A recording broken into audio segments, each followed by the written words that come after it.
that'll jump your network that you be needing. Yeah, man. Take off. And this is probably the most unique start to a RissKy Powerhouse episode. And I'm going to start it just like that. We're going to ride in straight off because bro, we brewing up some good ideas. We got a thunderstorm going on in Charlotte right now. We just went from 95 degrees to cats and dogs out there. So, but yeah, me and my man, BJ Gladden, bro. Appreciate you coming through, man. Showing love for sure. Love, yeah, man. We just spitting out we just letting our brain, pour out and, sharing ideas. But welcome back to another episode of the RissKy Powerhouse. If y'all new, y'all should definitely leave the video a like in the comments, subscribe to the channel, and lock in. We're bringing in more prestige pros like my boy BJ. You know what I mean? So, BJ, let them know where you from, bro, what you represent, the story a little bit. What's up, world, man? BJ Gladden from Charlotte, North Carolina, Just blessed to be here, man. Blessed to be with a great guy that's speaking great knowledge and enlightening, you know what I'm saying? We got a lot of knowledge we can give y'all, so just excited, you feel me? For sure. And look, my main mans, we sitting here talking about ownership and just, basketball. We done been through basketball, my band background and things like that. But overall, when you just look at, where sports are going and when you being independent, what do you see, the ceiling for guys who, can do things on their own, who show that they can, who've proven that they can get it done on their own? Yeah, I mean, guys that have that ability are guys that I think stand in a different level, because those are guys that, like you said, can go do it on their own, can go excel on their own. Where there's guys that might need that crutch or need support, you know what I'm saying? It helps to have that ability to be able to do on your own or create on your own or just things like that, because a creative mind is a great mind. That's how I see it. So yeah, man. Hey, this is real. Hey. Those idle minds are the minds that get led astray. Yeah. So you got to keep your mind brewing and keep your hands moving. You feel what I'm saying? Keep your feet to the pavement. Keep striding. That's how we ended up out here in Charlotte this weekend. Getting these things done. But let's start. Let's get a chronological life story going. Before we get off topic too much, I just wanted to go ahead and just get it rolling straight into the episode, because we was brewing, bro, for real. Yes, sir. But yeah, man, my man BJ Gladden. Originally born in Ohio, right? Yes, sir. The Cleveland area, Akron yes, area. Yes, sir. Lorraine to be exact, but the Cleveland area. Yeah. Just give the people a little background, how you ended up in Charlotte and got to lead us up to how you got to high school and getting on the map basketball wise. Man, I moved to Charlotte. Like I said, like you said, I was born in Ohio. I moved to Charlotte when I was about 11. It was 2005, 2006, and from there it was culture shock. You know what I'm saying?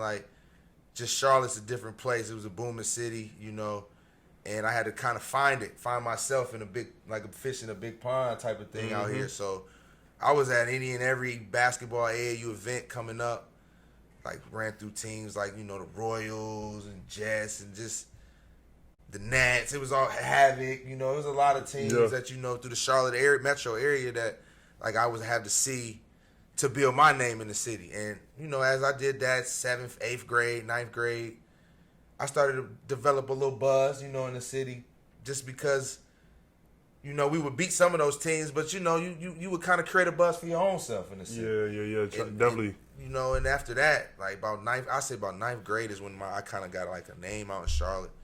I played with Team United, and from there I played with Tendarius Thornwell, Kennedy Meek, Sheldon Mitchell, guys of that. So from there, that kind of took me. We was always in these big tournaments, and just not speak too highly, but was one of those guys too. You know what I'm saying, on that same team. So you gonna see us, you gonna see me too, type of thing. Yeah. And from there, that kind of just gave me my name in Charlotte. Okay, that's that's BJ Gladden. We know him, and it just followed on through through high school. For sure. And when you started to talk about, getting your name out, putting your feet to the pavement and getting it going, opportunity and being in the right place at the right time is a big part of that. We was having a conversation before Cam, and earlier before we linked up, I was at the Carolina courts, seeing a couple of AAU teams. They had 4 courts going at one time, 4 games. Yeah. It was kind of havoc. Yeah. What are some of your, you said you was in Rock Hill earlier, right? Yeah, I just came from the Rock Hill joint. So you probably was in the same environment. Think about that. 20, 30 minutes apart from each other. You probably got 60 kids, 60, to 100 you know, kids, all competing, trying to get there, and trying to come. It's a lot more avenues now, which thins out the, it thins out the that room for error. It's only one. It's only one set of eyes that can be in each. Exactly. It's hard. Exactly. It's hard to be in the same place at one time. So, what is your thoughts on how the high school process is moving now compared to 2009, 2010, 2011? Yeah, it's like you said, man. It's a lot harder. It's a big difference from when it was like 2009, 10 coming up at AAU till now. Like it just feels like a lot of the teams and these kids are like brands now, like we said, and it is harder. But I would say like in the real scheme of life, like you still gotta have your values. And as a kid, if you got you're gonna work hard every day, you're gonna get your rest every day, you're gonna eat well every day, you keep those core values, like you still gonna surpass all that other stuff that's for sure. Yeah, you know what I mean? You're gonna surpass that, and you still, if your goal is to just have a name, in my opinion that shouldn't be a goal, but you should set goals, and if you have those core values, your goals will be accomplished by having those, you know what I'm saying, in any world, I think. Yeah, it was hectic, man. I was in there, and it was kind of like a bunch of chickens with their heads cut off in a way. Like you got parents bumping shoulders, everybody trying to get around each other. Yeah. The game's going on. If the ball come out of bounds, they just run and get the ball and start the game right back. Right. It was like no barriers, no float. Yeah, exactly. Whereas when I was coming through rec, and I ain't play AAU, right? But when just coming through, rec ball 07, 08, 09, it was more family involved. Like the parents of the team, the players that's on the team were the club that sold the T-shirts, $2 tickets for the games. I was connected with it. We need the $2 tickets so that we can pick them up during the week for practice. It was kind of like that. You know what I mean? It wasn't like how it is. When I walked in now, they swiped my debit card for a dub. Off top. It might. I don't know the logistics, but it's 8 teams competing and multiple teams around the outside. So the 2 ladies at the desk, you can't even identify what club they with or because they all running with the Carolina courts. They working for the courts. They're not working for. The teams. Yeah. The teams are the brands that's being displayed for that $20. That's 100%, bro. It's like that's now you got 10-year-old pros. Yeah, that's what I'm saying. Like it feels like they a brand now at 12, and it's like, dang, you don't even get to experience what the fun was of like. You're supposed to take the whole team to the movie theater together. Me, it was like, that type of thing. I mean, at least I don't know what's going on, but it don't feel like that type of stuff is going on. That's how you create like the vibes, the family. That's how the memories that you don't forget, rather than just a stop. This a stop through. The kids now groom for a stop through. Like, okay, I'm gonna be on this team for a season next year. This team went undefeated last year. I'm gonna go over there. Transfer. Okay, my freshman year, I'm gonna go public school with my boys, and then I'm gonna reclass, go private. They kind of do 4 years at the private school so I can get the attention. So then I can go to NC State. If NC State don't start me, I'm transferring. I'm a red shirt and go to Auburn. Habit to that. And that's kind of like what the game is now. Get to your spot and hope you catch lightning in a bottle. Yeah. You know what I mean? And you gotta really prejudge what's the best area for you. Yeah. But sometimes the grass not always greener. When we get back to your path with your story, how was your recruitment process being that you was playing AAU? Yeah. Coming through high school, how was your high school experience? What high school did you go to? Yeah, so AAU, I played for, I'll just start with when I got the recruitment. I played for a team, CP3, CP3 All-Stars. Big name team, big following. From there, that jumped my recruitment in high school big time. Obviously, we're on a stage of playing EYBLs and all these big time tournaments, so I'm in front of a lot of eyes, the Caliparis, the Izzos, those guys. Roy, I seen a lot, Bill Self, and I seen a lot of these guys a lot. That's huge in a Wake Forest area, 252, 434 area. Bro, that's huge. You come across that, so like just seeing that, then I was like, all right, that's what kind of connected me to like this gonna be what I really want to do in this life is play basketball, because like now I'm in this in front of big company and I'm playing basketball. Like it's just something real. So I took it more serious. High school, I went to Olympic High School. Just the year before I played with CB3, I was at Olympic and played, and a situation happened where I got expelled. I never really spoke on this in ever, like no camera, nothing. I never spoke on it, but I ended up getting expelled from Olympic that year because of it was like some housing situation or something like that. So, but that year we were supposed to win the state title. We had Alec Freeman, me, Josh Smith. Like we was predicted to win, and I think West Charlotte might have won it that year, type of thing. So the next year I come back to Olympic. This is my senior year. After playing that summer with CP3, having this big recruitment, I come back to Olympic. Like my eyes are set on one thing, and it's to win the state. Like, cause I'm back for a reason. I just got expelled. You know what I mean? Like it was a big thing. I don't want to touch too much on it. It was 2013. Yeah. But it was a big moment in my life in the Charlotte sports area. Like it was a situation, and I came back that year to accomplish something. You know what I'm saying? I had a mission, and we ended up doing that. We went 30-0, state title, 4A in Carolina. That's like big division. Huge. Yeah, that's like big time. So it was big time to do that, to finish out, that way. It felt like, bro, I ain't gonna lie, it felt like finishing out on top in the city. Like, yeah, definitely a great cherry on top. Yeah. State 30-0. Yeah, bro. We don't speak a lot on it, bro. I'm very humble, but yeah, bro, you don't do that.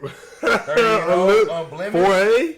You unblemished? That's we hard. done seen the Cody Martins, the Jerome Robinson, Devontae Grahams. We seen them all. Like, bro, even Kobe White. Kobe White scored more high school points than anybody in high school history in the state of North Carolina. Yeah, and it'd have been the Jerry Stackhouses. Yeah, big names. There's been some names that come through. Historic names. Yeah. And them dude 30-0. That's tough. That is tough with the state. Congratulations for that. That's a major accomplishment. And that paved the way for your first step outside of the similar era. Yeah, you ain't a kid no more once you make this move. So how hard was it for you to make a decision?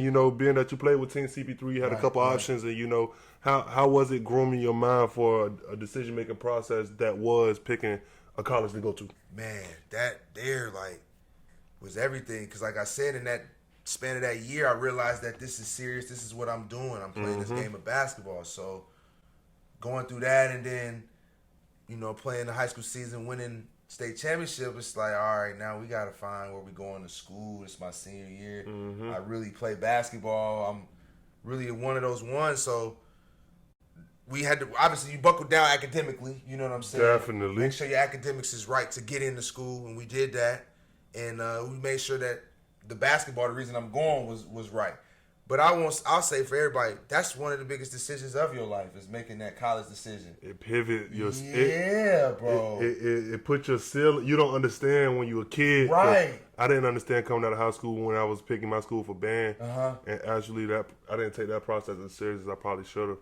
But I'm glad I got where I got, because it definitely put me in a good position. Yeah, it did. But knowing what I know now, I probably would have made a different decision. That's exactly how I feel, 100. And 100%. it's like the ceiling, bro. Like, you can still be successful, but you might not get all the way. Yeah. You might not get all the way to this top. Facts. Because this school might not have the media, getting your name out. Actually, a team that's gonna work for you, like a team that's gonna work to help you. Right. Rather than just saying, "Hey, this is a career development center where we develop jobs." Yeah. Go put in a few applications. Nah, they gonna have the folks come through. Yo, this application, boom, boom, boom, boom, walking you through it, helping you. Step by steps and all that.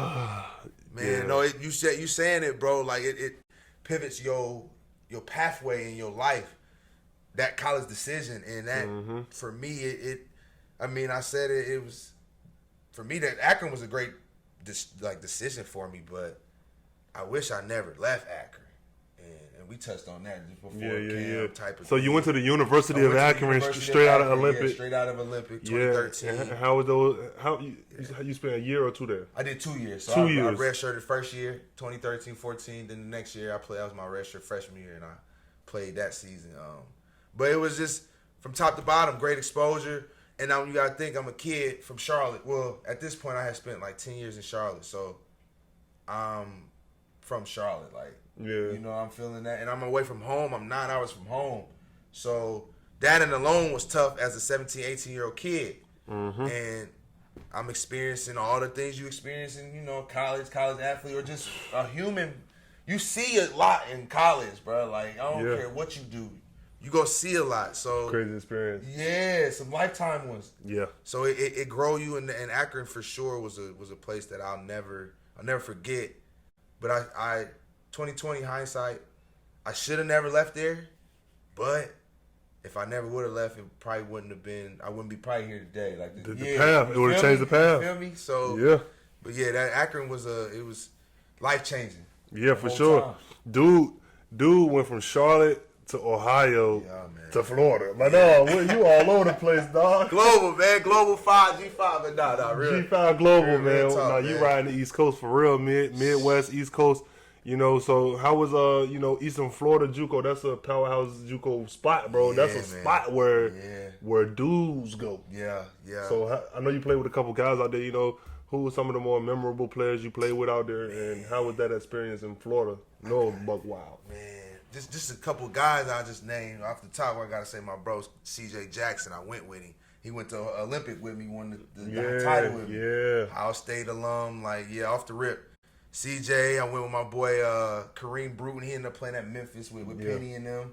Oh yeah, that's what's up. Shoot, another guy named Peyton Husley. He played.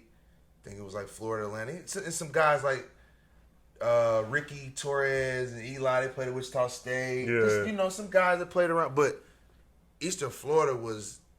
I said it, Kentucky of JUCO, like the Kentucky of JUCO. Yeah, bro, it was dudes, bro. As soon as you said it, I was like, bro, who went there? Like, I knew somebody that went there, and I just couldn't put my finger on it. But it's a known spot. Bro. It's big. Obviously, JUCO going under the radar of everything else, and it's like that underdog level. But man, that level is tough, bro. Like you said, it's in Florida. It's a lot of talent out there in Florida, hidden talent. People don't realize. Yeah, bro. It be them desperate dudes that be balling. The ones that's like 22, who ain't really got their grades been bad all their life. They like, this all I got. Like, if I don't make it in this situation, that's it. And they coming at you with that mentality. So you think about that. That's a hungry man.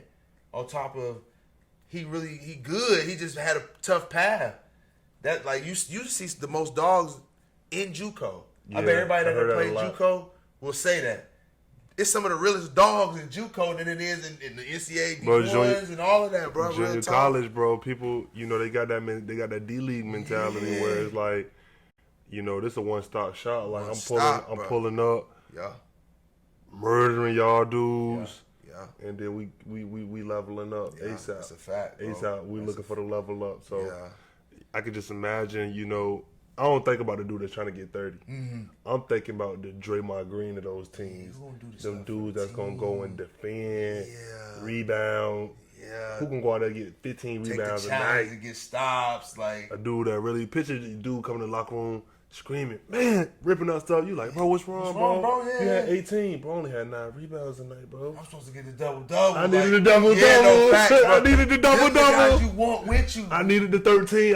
Bro, it was 3 times he bossed me out. Yeah, I was supposed to get the board. I should have got the board. You know what that is, bro? That's all mentality and heart, bro. Like, that's having that. Those are the guys you want. Bro, that's real right there, bro. Because so obviously going to Eastern Florida, it set the standard for obviously I'm here to move up in the world. So what was that next move, and how did that turn out for you? The next move after Eastern Florida was, all right, it's my last stint in college. Let's go to college. Let's go to a D1 and make a name and finish out strong. For sure. And that was Georgia Southern, where I went to college at. And Georgia Southern was an experience in itself because it put me on to, like we said, the grass is not greener on the other side. It's not always greener. It's not. And I left Akron for the reasons I did, thinking that those same reasons wouldn't be there at Georgia Southern, and they just was amplified as I got there. I realized that those same problems were there, and it was even more evident there now. So now it's like you got to deal with these problems in your face. Yeah. And this is what it is. But Georgia Southern built me as a man because I seen that other side. I seen that side of I don't want that. It ain't for you. You feel me? This ain't for you unless you take it. You feel me, bro? Man, it wasn't nothing easy for you. Nah, man, nothing worth having is never gonna be easy. So I had to go through that. I had to go through those times. I was even like, I got suspended games in college my senior year. Like I had to go through that. Like the troubles, you know what I mean? Just to try to figure out what I'm doing for real. And sometimes it lean you off your path. All real ones know. Yeah, like, for sure. It'll take you off, but once you find yourself in the end, like now you level headed and now you know where to go and which ways and turns not to take. You know, sometimes, you know, it's hard to show somebody how to make $1 million when you never had $1 million, you know. And it's kind of that. You know, everybody want to be a pro. Yeah. Everybody want to build a pro. Yeah. Everybody want to have a pro on their team until they get one, and then it's like, well, I need you to play more of a team game.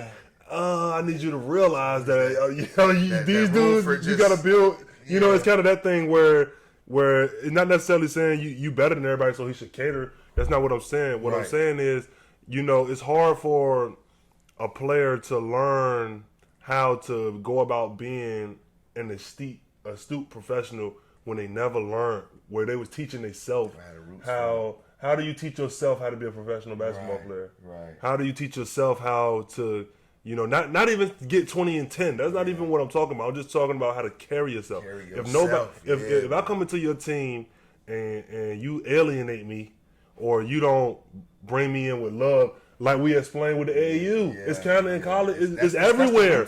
It's not just AAU with kids. You know, the college coach get paid like a pro coach. Yeah. So he in his office and he ain't even relating on the emotional level with the players sometimes. He's a kid. You know, remember you gotta emotionally connect. Yes, sir, and you gotta like know these dudes' middle names, like know where they from. Know what things they going. Know he got 6 toes on his left foot. You know, you gotta know the dudes like. Facts, and bro. that's what's missing. Like it's the emotional connection. You know, and once you don't have that, you know, that's kind of what. That's how you got a team with 15 guys, and it's 3 different homeboys. Yeah. You know, it's 3 different sets of crews and one team. You know what I mean? Yeah, y'all going out this weekend, and then this group going over there, this group going over there, this group going over there. Something go down. Now start at 5. Something go down. He over there. He over there. He over there. You know, when dudes want together, you know, it's that's just, real knowledge. It goes deeper, like, bro. You know, certain things be happening sometimes because people don't be together, but they would have been together if you would have started that relationship training camp, right? Or you would have prepped it in the roots of y'all brothers, man. Yeah, bro. That's what this game of basketball teach you. I know we just rambling a little, but that's what basketball teach you. Like it teach you principles of life, like. These your brothers, you know what I'm saying? Y'all with each other, y'all take care of each other, and that's how it go. Like teach you how to trust somebody. Trust, bro. It's a whole bunch of values basketball teach you, bro. For sure. Because we all raised, you know, what mama tell you when you go outside. Yeah. That little boy you hanging with, he ain't no good. You don't trust him. That little girl, she fast. You know, don't trust the police. Yeah. When you leave the porch. When you walk past somebody, make sure you look over your shoulder. Yeah. All values that our parents teach us is to not trust nobody. Not trust nobody. Don't trust. But the reality of how we live, you got to trust somebody. Yeah. You got to put your trust in people. That's what being disappointed is. Yeah. The fact that you actually trusted them first, to get and they took that trust and disrespected you. Facts, you know. Man. So it's just, man, that's what it is, bro. That's real game, bro. It's a lot of weaving, and you know, when you put your shoes in the laces, bro, you gotta weave and you gotta find the hole. Sometimes you don't get the hole the first time. You know what I mean? You gotta find it, get it through, and then figure out the next one, bro. So that's what, not only on the basketball team, that's what just with living life. That's 100 right there. For sure. So coming up out of Georgia, you know what I mean? Learning all those lessons. Yeah. You know, becoming a better man. Elevating your mind. Yeah. How did you put 10 toes down and say, this is the next decision that I'm gonna make for myself? Man, with that journey at Georgia Southern, man, like I questioned if I was gonna continue play. At this point, this is all I had done is play basketball. So when you're a senior in college, like if you ain't going to the NBA type of thing, and you 23, 22, you still want to play. So what you want to do? You going to go overseas. That's our thing. That's our mindset, like trying to get overseas. So immediately I'm thinking I got to find a way to get overseas because I'm not done playing. This is what I do. This is all I know. Yeah. So the pressure was just find an opportunity, find a camp, find a situation where you can put yourself in front of eyes to get overseas. After the season of my senior year, I went out to Vegas to camp, got picked up in Spain. Long story short, the Spain was a little bottom tier league. I mean, it was third league in Spain, you know, but it's Spain. It's very respected. The level was good, but like it changed me because it humbled me. That first one. That first one. You got out there, you like, okay, I'm heading to Spain, whatever. Once you get there, you like, it's more work to be done. It's more work. It's so much work. So much work to be done. Mm-hmm. And I'm not nowhere near where I'm trying to be in this game, but I'm getting there. And that Spain was a step to it, because it's like, all right, most guys who had the career that I had maybe in college probably wouldn't be where I'm at, but I'm here. For and sure. So now let's make this work. And everything I learned from college, from my professional career on, like I took all them hard lessons, and I'm like, my professional career will not be anything of the college. Like, I won't have them same like hills and valleys of failing and can't get up and things of that. Like, I'm gonna be able to get through anything because of what I already went through in college. For sure. You know what I mean? Learn, man. It's all lessons. Every L is It's all lessons, bro. Every L is a lesson, I'm bro. telling you, bro. Make sure y'all learn, bro. I'm living by that. Make sure y'all actually, when you fall, you get back up. Don't just walk away. No. Look back down and look at the ground and actually see what tripped you up. Yeah. Remember how you got up, and then take those next steps to get to the next spot, bro. Yeah. Because you know you'll be much better, bro, if you live life with not to do, rather than living life thinking you know what to do. Already. This is what I'm supposed to be doing. This is what I need to do. This is where I'm going. This is how I need to do it. This is what. If you live life, trust me. If you want to start creating cell phones, and the first cell phone you make, you think you smart enough to just be like, this is how I'm about to do it. I've been going to school for 10 years. Yeah. I'm gonna go make this phone. I'm gonna make it. I'm gonna do this. I'm gonna do that. Successful. You gotta sit back. Yeah. You gotta play with it. You gotta make some mistakes. You gotta call some people. Look, man, I know you made phones before. You know, how did you? What was your prototype like? What was your first two phones like? Yeah. He'll probably, the person you call might tell you, I ain't get it right till phone 8. It took A, B, and C to get myself. But look, phone 1 to you, the phone you got was phone number 1, but that was the 8th try I had. You know what I mean? So you don't know that. Don't ever live life like you know. Live life like you live life with not to do. I know not to make this. I know this is a mistake. I've learned this already. So if you embarking on anything new, you don't know, make a call. That's just my whole point. Make a call, find somebody who do know. Yeah, you know what I mean? That's real. Nah, that's 100 right there, man. For sure. It's all lessons in the game, man. Grinding. They put my man in the grind time. Yeah, my man is out there in Spain. First of all, leisure and luxury. How is just the leisure though? I mean, cool. Man, just remembering that time. It, like I said, it's my first year over, so getting past the point of, man, I'm here. Like, I'm here for basketball, understanding that. Then I tried to enjoy the life. Man, it's life-changing over there, man. Like, Spanish people, beautiful energy. Like, bro, I'm a very energetic person, bro. Energy's everything, bro. For sure. The energy over there is just, you can feel it. You feel that, the vibes, bro. Then on top of the basketball being smooth, like, you're going to enjoy your time over there. Mm-hmm. It's always something to do. I say that, and you can go out in the day and kick it, vibe, you know what I'm saying, have a good day. And chill for the night. Or if you want to go out in the night, chill all day, go out in the night, make something happen. They got late night vibes too. You're going to have a great time. It was always something to do to keep you going. And for sure. That's what you want when you millions of miles away from home, bro. You know, you want to keep your mind racing, learning, seeing something new, something different. Facts, bro. You said you've been to 3 countries, right? Total? Yeah. So Spain was the first one. What's the second stop? The second stop was Luxembourg. A little different experience. And where is that exactly? Lux is in between, geologists. Lux is in between France and Germany. It's like a little fort, little state, we would call it. Yeah. Like type of deal, small state. A lot of my time was in Germany though. My address was in Germany, but we played in France. We played in Luxembourg, and France was a neighbor. It was right around the corner. So you can get to France in an hour. Yeah, you can get to France in 5 minutes. They got these little roundabouts. You can do a roundabout in 10 minutes, you be in France. And you can do that same roundabout the other way and be in Germany. Like, that's how small the country was. Like, it was. Yeah. But yes. Basically a city. It really was. A little fort city type of town, but different experience in Spain. That was my second stop, Luxembourg. Yeah. That was the Kobe year. The COVID year, when okay. everything shut down in March. I know that was strange. Yeah, that was that whole year for me was a tough one. But then that happened, and I didn't play last season. Had a kid and had a surgery, and then I just came back for my third stop, Portugal. Yeah, Portugal. So now that people actually know, know that you've been in the space over there. Your name is pretty much in the pool. Yes, sir. You're active. Yes, sir. Coming back. I know them over there was probably more excited than you. Being that Americans are valued, especially athletes, to foreign people, like we have a different value, especially Black Americans, just because genetically we usually more inclined. Yeah, that's just real. That's just what it is. Yeah. We usually can jump higher than most, run faster than most, and then the inner city American mentality separates us usually from your average European. Yeah.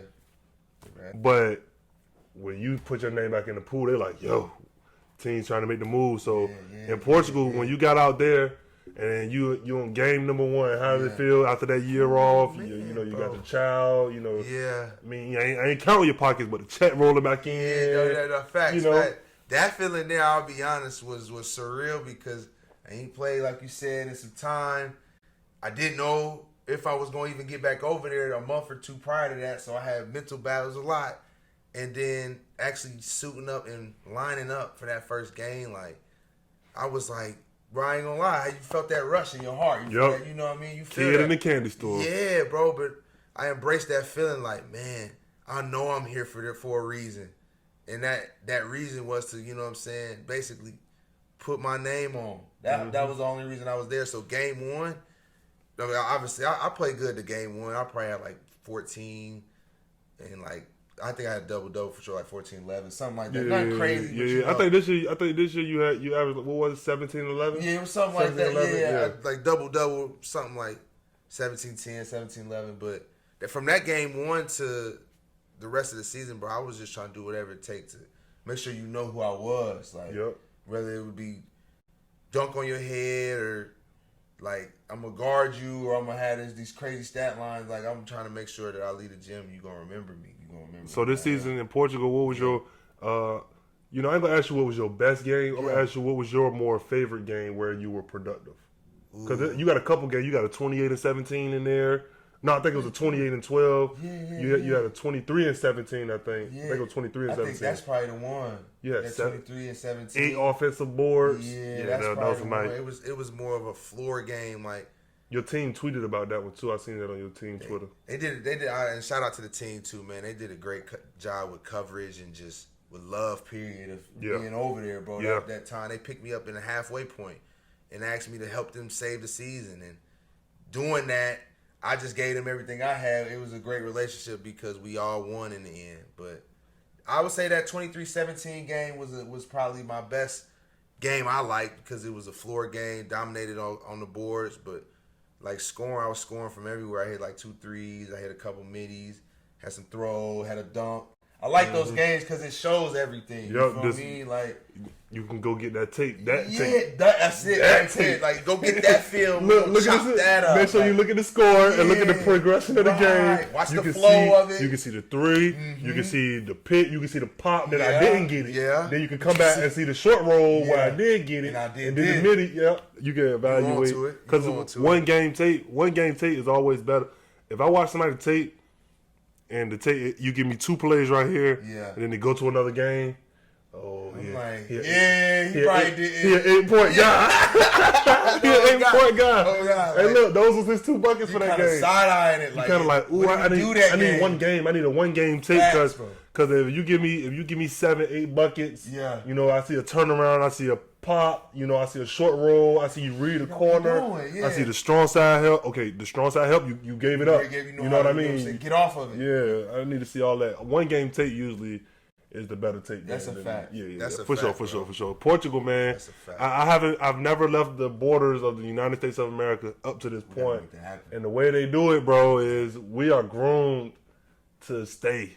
Yeah. We are groomed that we have fear, bro. They put fear in us to leave. Yeah, make us think everybody is under us, less than. Bro, and it's not the case, bro. It's not the case. We don't even got insurance. We only got free insurance. We only got dental coverage for free. That's a problem, but in itself, it's a different problem, different narrative. But everywhere else, you can go have your baby.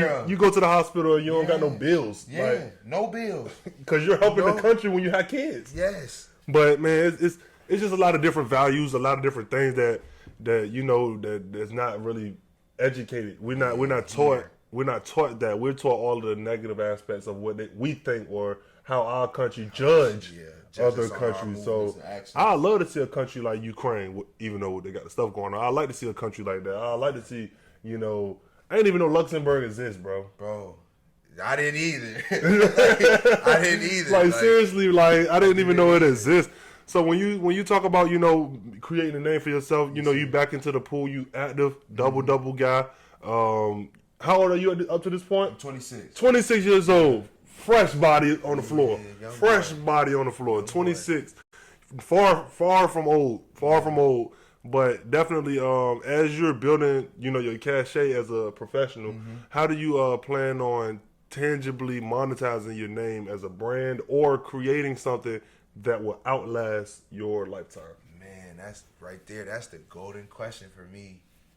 Cause that's all I be thinking about is longevity, lasting in this game of life for a long time, whether it's bringing money in or my legacy and my name. For sure. I'm trying to be out here past my life, like you said. So I would say to start that, I'm using the tool God gave me the gift of playing basketball and being global.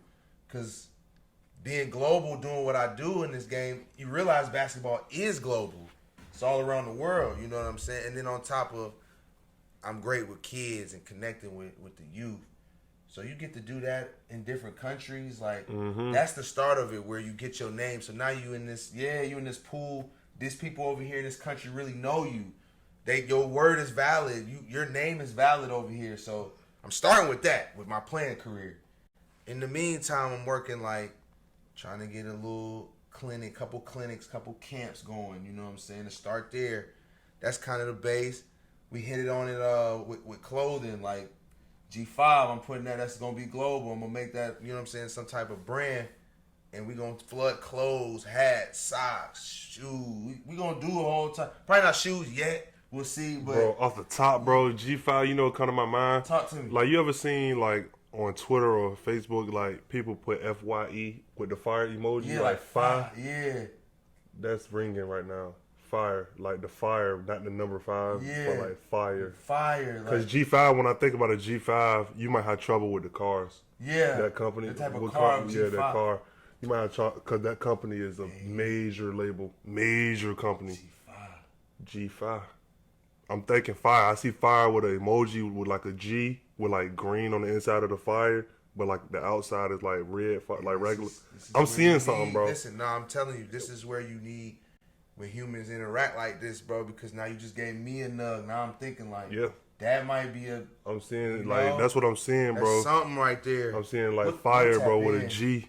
Yeah, it's just we'll tap in, yeah, bro, for sure. in a later time, because you definitely, man, that's what it's all about, creating brands. You got kids. Last year you just had a child, took a whole year off of your profession for your child. That, those are things that really put life in perspective.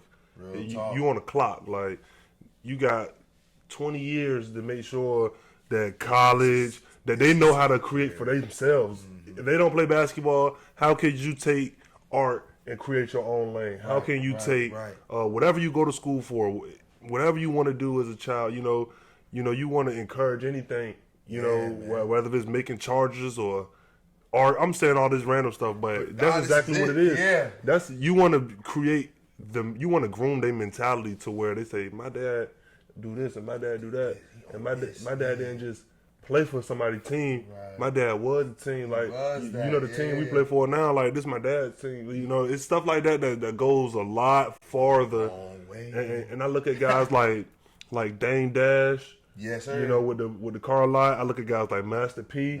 He's selling rice and beans and pancake mix, butter. Bro. He's selling name on all these products, everything, chips and all. Shaq. Yeah, Shaq is a bro.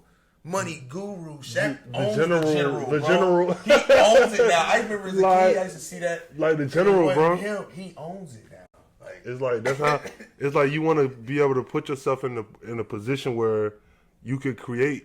You know, it's not about making money. Anybody can make money. yeah. But it's about orchestrating the way to create money, bro. Create, that's the word. You gotta create it, bro. That's the word. Anybody can get a job and make money, Yeah. but when you organically create an avenue where it can be taxed Ground up. and tangibly monitored, Yeah.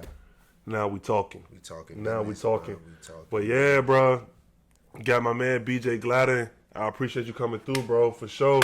Love, For sure, bro. Hey, look, Love, man. people. It's conversations like this that elevate your mind, open your Fact. perspective. You know what I mean? And this what the RissKy Powerhouse all about. The enterprises, you know, financial literacy, independence, entrepreneurship. You know, we making basketball videos so that we can sell insurance and clothes. You know what I mean?